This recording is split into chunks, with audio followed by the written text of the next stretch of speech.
Hi all, welcome to Blasters arena. Fan advisory ബോർഡിന്റെ ആദ്യ യോഗത്തിൽ ഒരുപാട് കാര്യങ്ങളെക്കുറിച്ച് ക്ലബിന്റെ ചീഫ് എക്സിക്യൂട്ടീവ് ഓഫീസറായ അഭിക് ചാറ്റർജി സംസാരിച്ചിരുന്നു.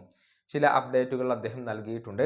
ട്രെയിനിങ് ഗ്രൗണ്ടുമായി ബന്ധപ്പെട്ട അപ്ഡേറ്റുകൾ അദ്ദേഹം നൽകിയിട്ടുണ്ട്. അതായത് 10 വർഷത്തേക്കുള്ള ഒരു പാട്ടക്കരാറിൽ ഒരു ട്രെയിനിങ് ഗ്രൗണ്ട് ഇപ്പോൾ കേരള ബ്ലാസ്റ്റേഴ്സ് എടുത്തിട്ടുണ്ട്. അതിൻ്റെ വർക്കുകൾ ഇപ്പോൾ പുരോഗമിച്ചു കൊണ്ടിരിക്കുകയാണ് എന്നാണ് അഭിക് പറഞ്ഞിട്ടുള്ളത്. അദ്ദേഹത്തിൻ്റെ വാക്കുകൾ ഇങ്ങനെയാണ്: 10 വർഷത്തേക്ക് കേരള ബ്ലാസ്റ്റേഴ്സ് ഒരു സ്ഥലം പാട്ടത്തിന് എടുത്തിട്ടുണ്ട്. അത്യാധുനിക രീതിയിലുള്ള ട്രെയിനിങ് ഗ്രൗണ്ട് അവിടെ നിർമ്മിച്ചു കൊണ്ടിരിക്കുകയാണ്. കേരള ബ്ലാസ്റ്റേഴ്സിൻ്റെ എക്സ്ക്ലൂസീവ് റെമിറ്റിന് കീഴിലായിരിക്കും ഇത്. പ്രീ സീസണിന് മുന്നേ ട്രെയിനിങ് ഗ്രൗണ്ടിൻ്റെ നിർമ്മാണം പൂർത്തിയാക്കാൻ കഴിയും എന്നാണ് പ്രതീക്ഷിക്കപ്പെടുന്നത്.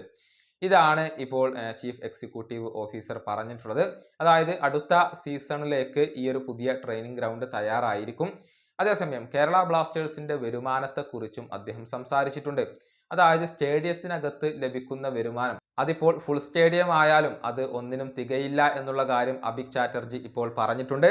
അദ്ദേഹത്തിന്റെ വാക്കുകൾ ഇങ്ങനെയാണ്: സ്റ്റേഡിയം മുഴുവനും ആരാധകർ നിറഞ്ഞാലും അതുവഴി ലഭിക്കുന്ന വരുമാനം ഒന്നിനും തികയില്ല. കാരണം കേരള ബ്ലാസ്റ്റേഴ്സിന് വലിയ വാടക നൽകേണ്ടി വരുന്നുണ്ട്, ഒരുപാട് ചിലവുകൾ വഹിക്കേണ്ടി വരുന്നുണ്ട്, പല സർവീസുകളും പ്രൊവൈഡ് ചെയ്യുന്നവർക്ക് അത് നൽകേണ്ടതുണ്ട്. അതുകൊണ്ട് തന്നെ സ്റ്റേഡിയം ഓപ്പറേഷൻ ചിലവുകൾ ആരാധകർ നിറഞ്ഞാൽ പോലും തികയാത്ത ഒരു അവസ്ഥയാണ്.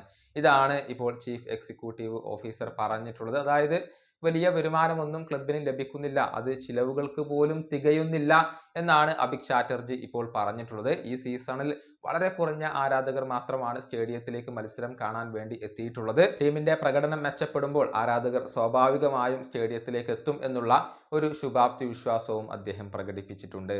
ഈ വീഡിയോയുടെ അവസാനിപ്പിക്കുന്നു. അടുത്തൊരു വീണ്ടും കാണാം.